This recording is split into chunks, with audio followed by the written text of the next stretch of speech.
Everyone, I'm Janet McHenry with Book Marketing Pro Academy of Redemption Press today, and we are going to continue a discussion that started last month about special features, or another term is distinctives, that you can put into your book that will help sell your book.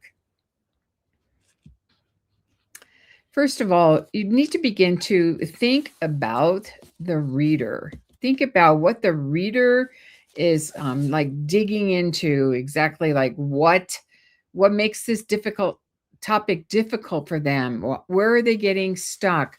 What kind of confusion needs clarification for your reader? What emotional struggles are accompany this topic? So a prayer book, for example, could have a section called What to Pray When, and it's an additional something that you include in addition to your chapter. And you can have these distinctives at the end of your chapter. You can have them sprinkled through the chapter, or you could have these as separate appendices in the back of your book. And other examples are sample prayers or guided prompts that you could include. And always you're doing this intentionally, specifically to help the reader with the struggle that he or she is having. So we're, again, starting with that reader frustration. What's making this hard? Why are they getting stuck? What emotional struggles are they going through? And think about to get into the mind of who this person is. And as they pick up this book, to imagine what they are hoping from it. So you're getting in that particular mindset. Imagine that the reader is saying, oh, I wish this book had such and such, or any kind of unanswered questions that they might have, a missing application piece, a way to process the information. Maybe there are additional examples that you include beyond your own experience, and that kind of thinking will help you generate ideas for these special features. So then build these around that point of reader frustration that will lead to transformation. Asking yourself, what will help the readers think differently, feel differently, do things differently? So great distinctives are often going to solve reader disappointment that they might have with another book, or maybe they've even had it with other books. You think about parenting books. What typically are they? What are those parenting books? What do they typically look like? What do they include? What are they missing? So these special features or distinctives are often those things that we can include in our books that will help them sell over others that might be out there. So brainstorm different features that could remove reader resistance, for example. Maybe part of the way you structure your book is simply having chapters that are shorter for busy readers, or beginner friendly kinds of explanations, summaries that could that a frustrated reader might have, who doesn't have a lot of time. Maybe that at the end of the chapter, there's just like there's a summary piece with 5 bullet points that basically list the arguments or the ideas that you have in the chapter. Or maybe there's some sort of a quick start guide at the beginning of the chapter that helps the reader get the idea of how that particular chapter is going to be focused. So we're working on solving practical problems. Readers love templates. They love checklists, scripts, sample routines, examples, fill-in pages. I pulled this book off my shelf. It's called Prayer Changes Teens, How to Parent from Your Knees, one of the books that I have written. And at the end of each chapter, there's sort of a breezy anecdote that establishes a certain kind of problem that you as a parent can have with your teenager. And then it shifts into a prayer strategy that relates to that particular problem. And then there are all these distinctives at the end of each chapter One is prayer for good, a prayer for, for whatever the issue is, and that's based on scripture. So that's one of the pieces there. Other distinctives are listed at the end of the chapter. There's one that's called Teens Talk. Those were actual quotes from real teenagers, and yes, I did get permissions for those. A section that's called God Talks, and it's additional little mini Bible study that would focus in on that particular area of conflict. Another section is called Others Talk. These were experts on those special different issues or challenges you can have with your child. And then the last is You Talk. Those are dialogue starters. So that just gives you an idea of, okay, if what does a parent need? That's what I was trying to get into the parent's head. What does that parent need? Maybe this would help. If nothing I've written in the chapter helps, maybe this will help. Maybe just the dialogue starters would help.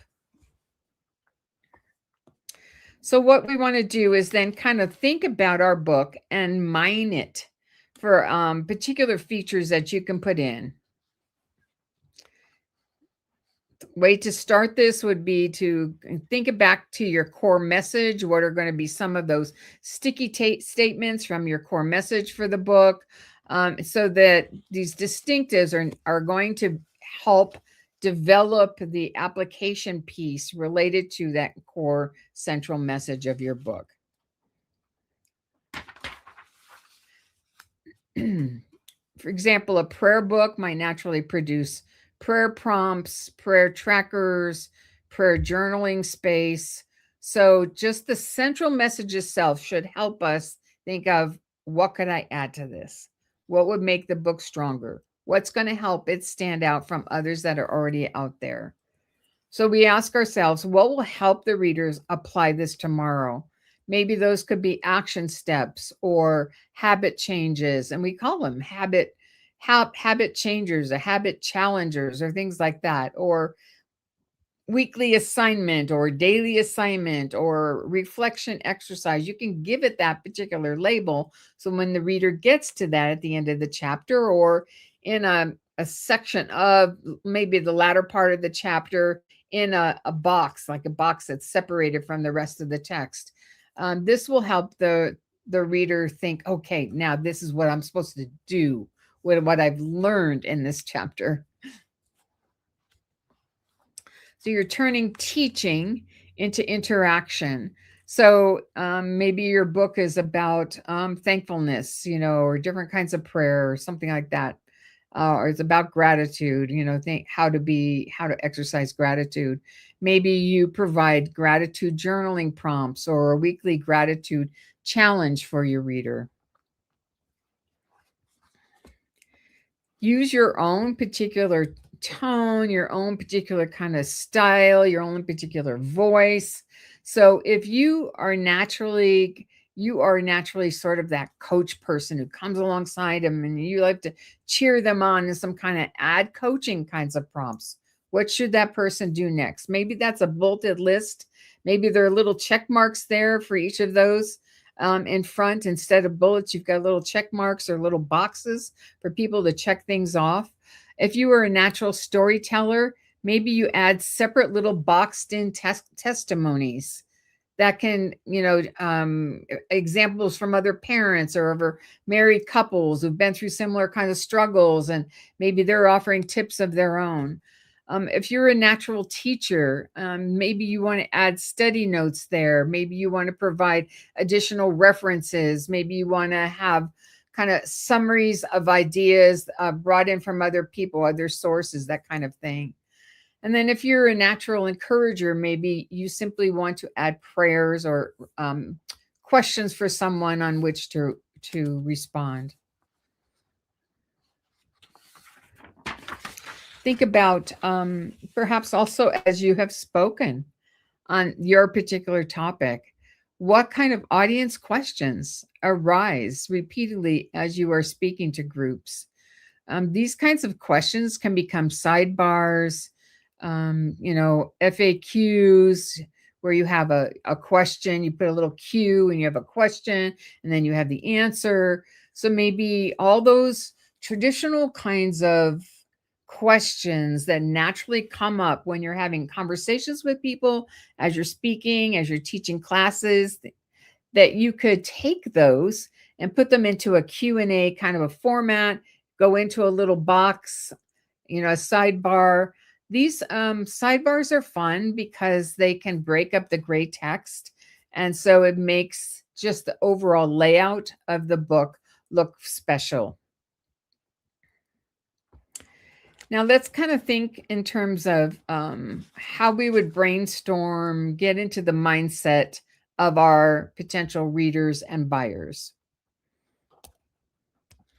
So we want to think about perhaps busy readers. Well, we're all busy. My mom used to say, your middle name, Janet, should have been busy.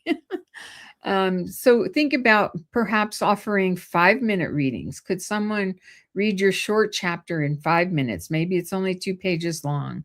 Could you provide quick summaries there for that busy reader? Could you provide a read this first sort of summation of what might be included in the chapter? Or could you maybe even think about, instead of it's being a Christian living book, maybe it would be better suited for a devotional kind of a product. So think about, as you are in a Bible study or a church small group, think about how those people approach learning, how they approach book studies, how they approach Bible studies. So if you're visualizing your book in the hands of those kinds of people who are in a small group, a reader group, a Bible study group, a small group from church, maybe you have provided discussion guide. It is traditional with Christian living books that you would have a leader guide or at least discussion questions at the end of each chapter or at the end of the book, putting them all together at the end of the book. Maybe you have reflection questions, but maybe you also have notes for a leader to help that reader, to coach that reader to lead a small group using your book. Maybe you have, even within that, you have icebreaker kinds of questions. Maybe that's something that could go in a little box within your text. It's just a thought. It's just a generalized thought. What is your greatest concern as a parent? Things like that would begin discussions in small groups, different kinds of exercises. We want to also think about how our book can meet those particular emotional needs of certain kinds of people who would be interested in our book. Think about, discouraged readers. What do they need?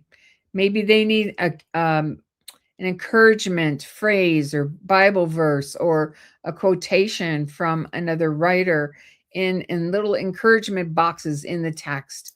Maybe they need something called hope reminder. If your book is focused on hope or trust or one of those kinds of issues or fear, maybe there's a hope reminder or a trust reminder, something like that. Maybe you have God's promises sections there where you have that encouraging Bible verse. It's in a little box, and that becomes a distinctive of your book. It makes it very special. We also think about how we potentially, as writers, could create features in our book that would help others with different kinds of learning styles. Some of us are visual learners. We're all good readers. Some of us are more audio in nature, and so we like those audio books. Some of us are more kinesthetic. We like hands-on kinds of activities. Some of us learn better in a social setting. Some of us learn better in an isolated setting. There are all kinds of different learning styles, the way that we best take on material and learn from it. So for visual learners, perhaps you might think about adding a chart or a diagram or an infographic of some kinds. Or for reflective learners, those are the kinds of people who learn best by writing. I remember taking a college class once, and it was The whole class was way over my head. I was not synthesizing the material and getting the bigger points out of it as well until I sat in my final exam there and I had my blue book and I'm writing like crazy and all of a sudden the ideas were gelling. If I'd only before then had assignments that had asked me to do that kind of activity, it would have made sense sooner. So, reflective learners love those journaling kinds of prompts. It makes them think through things. For practical learners, maybe give them an action plan or some kind of a, some sort of, to-do list of some kind. Think about features for different age groups as well. Senior adults. We have an aging population right now. Is our birth and death rate about evening out now, which means maybe people are living longer and younger people are waiting to have babies longer. So maybe as we have an aging population, maybe a consideration you have discussion with your editor because maybe your book is maybe part of your demographic for your book is an aging kind of population. So maybe you need that larger print. If you are looking at an audience that perhaps is not as educated, sophisticated. Maybe they're new believers. They're young people whose vocabulary has not been so well developed yet. Maybe you want to use simpler language. Maybe you don't want to use all those Christianese kinds of words. Include family discussion questions. If you view your book being something that could be used as a roundtable discussion for a family at dinner time. And maybe even in your chapters, you have a QR code at the end of each chapter that lead to a video teaching that you could provide just a few minutes of teaching there that would help someone get the essential meat out of the content of your chapter. So think about using comparable books strategically. And we can go to the next slide. What I mean by this is that take a look at what else is out there. Each of us, as the writer of a book, should be doing that before we even start writing. We should know what books already exist out there. Even today, I was trying to generate an idea for a new book. I would like to be able to have a conversation with editors about. And so I was going and checking to see if certain titles were already being used or, something that's similar in nature, what exactly is out there. I don't want to offer the same kind of book. It's got to be fresh. It's got to be unique. It's got to be new so that, that it has value to begin with at all. Because if the book has already been written once, twice, three times, we don't need to write that book. So what we do is we look to see what other competitive kinds of titles include. What are going to be those sort of special features that they have in their book, and then think what's missing. And this is a strategy I use when I'm generating a new idea. I'm thinking about and I'm doing research about that to see what else is out there. And I'll look through a publisher's list and I'll think they don't have a book about such and such. So perhaps they will be open to that particular idea. So think about, if readers are already, for example, a new mom is already probably reading a couple or three books on parenting, babies, parenting toddlers. Think about what's out there, what is still remains unsatisfied, so that we can meet that particular need as writers.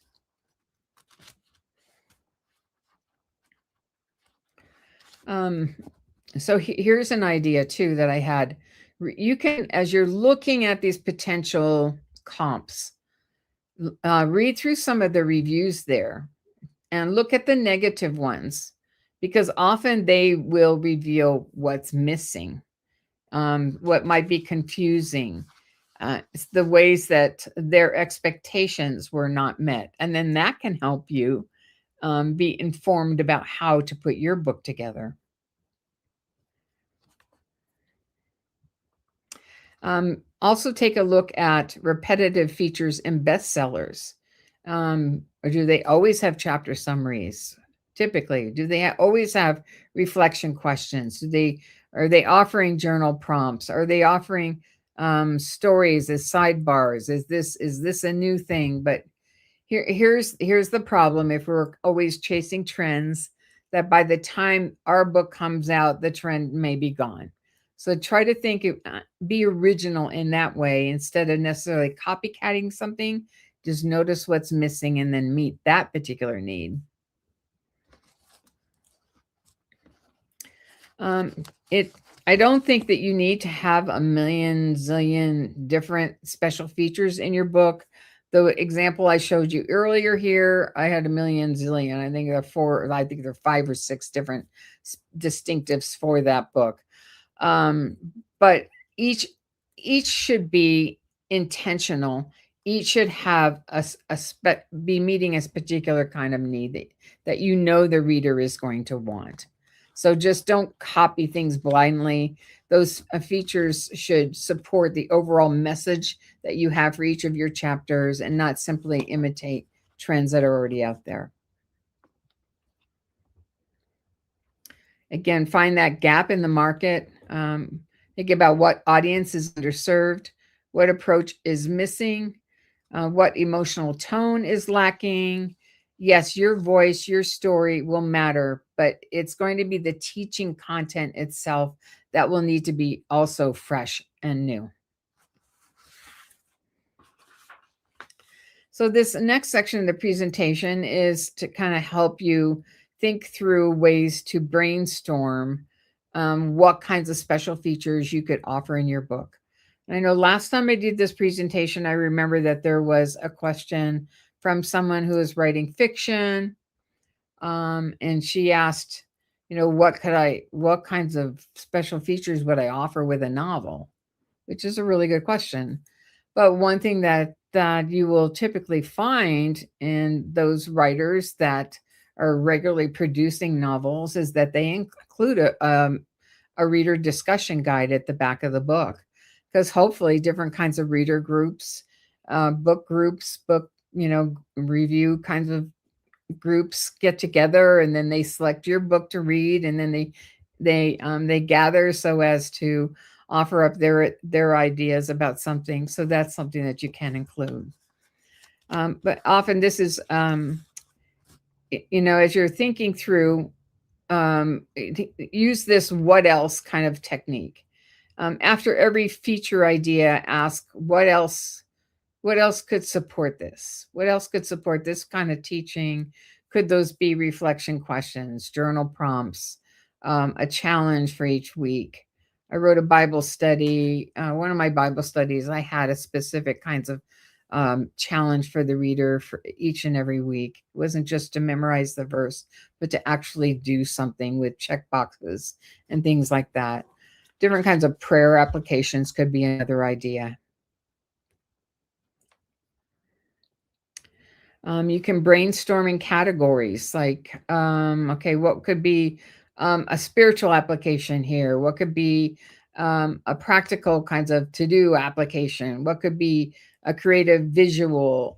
Another writer I know, for her day 6, well, she writes Bible studies, and on her day 6, which usually it's a light, it's a light kind of activity day as opposed to intensive, making them look up a million verses. um, she provided, like, she'd say, well, go to such and such link and listen to this song, and then write about what the message about prayer you think that you took away from this, things like that. So thinking about those audio people, you can send them to look up certain music online, or you could suggest another article to read, or whatever that could be. So you're thinking in categories such as visual or emotional or organizational or even digital, with QR codes and things like that. Create a reader journey of some kind. Ask yourself, what should happen before someone reads this? How about during the reading? How about after the reading? How do you want the reader to think differently as a result of reading that chapter? How do you want them to apply this to their own lives? Brainstorm all these different kinds of companion resources. So here's another thing beyond just what's in your book. Maybe you create a separate product. So you have your book and a separate product that, dovetail, one enhances the other. So maybe you have a workbook that's more activity oriented that goes with your book. Maybe they use it as they're going through your book, or maybe it's an additional sort of exercise that they do after. Maybe you provide something that helps someone experience a spiritual journey of some kind. Maybe that's through a journal, that you could create. Is there a planner that you could offer? And could that be a digital product? Perhaps that's your lead magnet on your website, or it's just a link there that you offer as a special feature for those readers for your book. Maybe if they order it through your website, you give that to them free, and it's a digital product. Maybe you have a video course that you could offer someone. I actually have a teachable course called Prayer School, and I utilize 3 of my books as textbooks for that course. So that's how I'm kind of getting readers to get to know me, get to know my writings, but offer them in a sequential kind of way with specific teachings. So there's an idea for you. Different kinds of printable PDFs and other kinds of things. So think beyond that printed page. QR codes. There's a QR code in the back of my book, Praying Personalities, that takes someone to the Praying Personalities quiz. It's a separate website where they can actually find their praying personality. And that has helped to sell the book. It's helped to get the word around about it. So think beyond, maybe your book itself to downloadable bonuses, online quizzes, email challenges of some kind.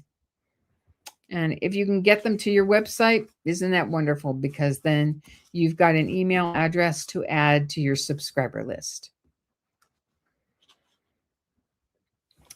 Let's talk about some high value distinctives. Creating repeatable frameworks. So instead of having one distinctive in one chapter and another distinctive in another, no, do not do that. Have the same features in each chapter, because then it creates this comfort zone place that is easy for the reader to turn the page and find each time they get to the end of a chapter. So maybe you have an acronym takeaway at the end of your chapter, and that's something that they can use to memorize a concept that you're trying to relate to them. Maybe you have different kinds of signature systems that help develop your unique teaching pieces. You have a certain sort of step framework that you use, and maybe you give it maybe you call it step 1, step 2, step 3, something like that. And they find that at the end of each of your chapters. Think about how any of these could sort of dovetail into your particular brand, and again, help them to become friends with you, subscribe to your list, and then look forward to your next book. I love the concept of each chapter in a book having some sort of a sticky reader feature. Remember these memorable phrases, these repeatable kinds of prayers, recurring section titles. So section titles, maybe they always start the same way. Maybe your chapter titles start the same way. Maybe you have a certain kinds of challenge that's unique to you as a writer, as opposed to anybody else out there. And they begin to get this overall sense of who you are, the basic kinds of teachings that you do, and everything fits together. If you can go through your book and find those really special phrases and bring them out, and I have them on sticky notes. I use them when I do radio and podcast interviews. I'll have them on little stickies that I put around my computer. so that I'm reminded to, okay, remember to say this, because those are the things that people are going to remember. And those are generally going to be the things that will help them move forward. Include features that readers can also share, those quotable kinds of lines. Someone says, well, why, they say, you said, oh, you should read this book. And the other person is like, well, why? You're like, well, it's just really good. You want to be able to have a couple statements that are going to linger in someone's memory. And so maybe you're intentionally repeating those throughout your book. Not in a boring way, but in a way that helps people, sync together all of that information. These will work great on social media. You can create memes for these, and people know you by them. My business name, for example, is Looking Up. I get emails from people all the time who say, oh, Janet, I saw this Looking Up poster, or this Looking Up t-shirt, or there's this new whatever song called Looking Up. And there's a new song called Looking Up. And I thought of you. Okay. So what it's going to be, that I thought of you statement. Could there be a couple of those? And so that's always something that you repeat as a writer. And you can also use features that increase completion rates. Okay, nonfiction. It's hard to get through a nonfiction book sometimes, right? It feels very didactic in tone, very teacherly, very sort of, think world history in high school class. Hard to hear, hard to listen, hard to remember. So if you have a systematic way that you're providing check boxes, or to-do lists for your readers, short little entries, kind of milestones, ways for them to progress the tracking of their reading, that will help them get through. Because we not only want them to buy our book, we want them to read the book and then recommend it to other people, because hopefully it's been transformational in their experience. And that's when the testimonials really will come. We'll get reviews on Amazon and beyond. And then we have that word of mouth. And someone not only buys the book for them to read, but they buy a couple more for other friends. So that will help us as a whole to be thinking always as writers, what's going to help someone finish reading my book? If we can break up, more teaching text with anecdotes, with examples, things like that, different kinds of illustrations that will, in terms of that can also be considered a distinctive of sorts, or a special feature of your writing.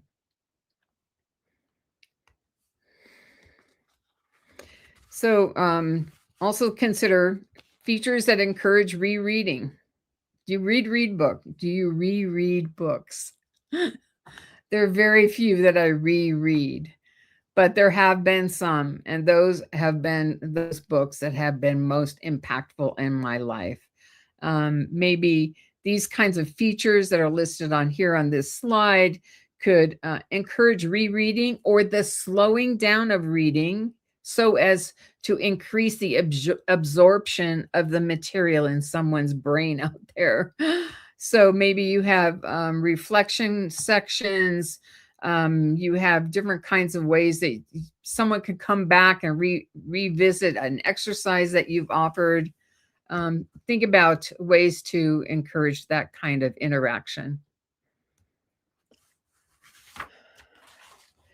Okay, so let's take a look at some ways to evaluate. If we're considering, maybe we have 3-4 ideas for different kind of special features in our book.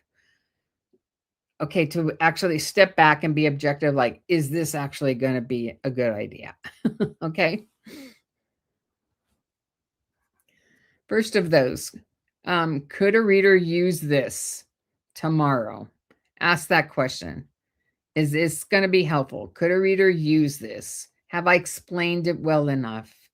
So if the feature is not practical, then reconsider using it. Also, use the does this deepen transformation test. Is it actually going to encourage that um, reader to move forward in her life? We don't want to just include these sorts of things for filler as gimmicks or unnecessarily complexity. Or, and here's a tricky idea. But are we only including all these different distinctives at the end of each of our chapters because we haven't really learned how to teach? So, because largely these distinctives are going to be used in Christian living books. You can use them in Bible studies, devotionals, other kinds of books as well. Definitely gift books have many different distinctive special features. But if I'm only including these because I don't know how to do that teaching, then it's going to be important for me to take those classes, to do some learning, to do some more studying, to actually offer material that is going to be meaty. You can ask this question: does this fit my audience? For example, what you're including there might be helpful for pastors, but not helpful for exhausted moms. So you're thinking about your readership as a whole, and will this fit my particular audience? Avoid feature overload. Too many extras can create clutter and confusion. Yeah, I think that stands alone right there. Because overall, you might find your reader just skips through all that stuff. If it's going to be like, oh, that's just extras, I don't need that stuff, then maybe it's not needed at all. So going back then, if you brainstormed all these different ideas, focus on the strongest 3 to 5 kinds of distinctives you might have. Publishers usually remember a few strong features, not dozens and dozens of weak ones. And make sure that they're going to be strong enough that you actually can carry them in each and every chapter. Okay. So we have like some ways that you can kind of workshop this in your own experience or with a group of other writers. You could challenge yourself to brainstorm 20 features in 10 minutes. Set the clock, set your alarm. I'm going to give myself 10 minutes to brainstorm 20 features. And I'm not going to look at my phone and I'm not going to look at anywhere else on the internet. I'm just going to think of my people, my future readers, my future buyers out there, and what might appeal to them, what actually will help them. And then challenge yourself to think all of those different kinds of ways. In this presentation and in the prior one, which was in June in 2026, you will find dozens and dozens of them. So you can go back and steal them. Then you could create a basic versus enhanced kind of comparison. You could compare like a plain chapter with a chapter with these different kinds of interactive elements and decide, is this going to help? Is this going to help my reader? Or is this just one more thing for them to do or to read that they're going to skip over? Another way to think of special features is just go to your bookshelf. My bookshelves are over here. Go to your bookshelf, find some of your favorite authors there, and think, what did she do? What did she do? Obviously, we're not stealing their ideas, but we're thinking about in terms of how a book is being put together. Could you offer those kinds of reflection questions? And we're not stealing those questions again. It's just like, what is a writer doing as opposed to what a writer is saying? That's always a really good way to educate ourselves. What makes the book engaging? What features create that specific reader loyalty as well? And then build a distinctive statement for maybe it's something like, this book helps readers do such and such through such and such. And then think, is that purposeful? Is that going to create transformation? Is that going to be helpful? So just kind of as a final challenge, what feature would make readers recommend your book to a friend? think about, again, what would really help someone. And you could ask a friend. You can ask a non-writer friend for that kind of information as well. So that's it for today. And just wanted to do a shout out to Kathy, who says, great suggestions. Good to include the website with the QR code in case the print of the code is not clear in printing or not able to access. Yep, definitely. And she's got, yeah, the Bible. The Bible is great for all kinds of helps. Those your sticky statements could be paraphrases of God's word, or they could be the actual scripture itself. She writes, Kathy also writes, She Writes for Him Bible study given at New Year's by Redemption Press is a book that comes to mind with videos and questions. Is great. And you are welcome. So again, if you have questions on this particular topic, go ahead and you can put them on the YouTube page or on the Facebook page, where this will be eventually linked for Book Marketing Pro Academy. Blessings.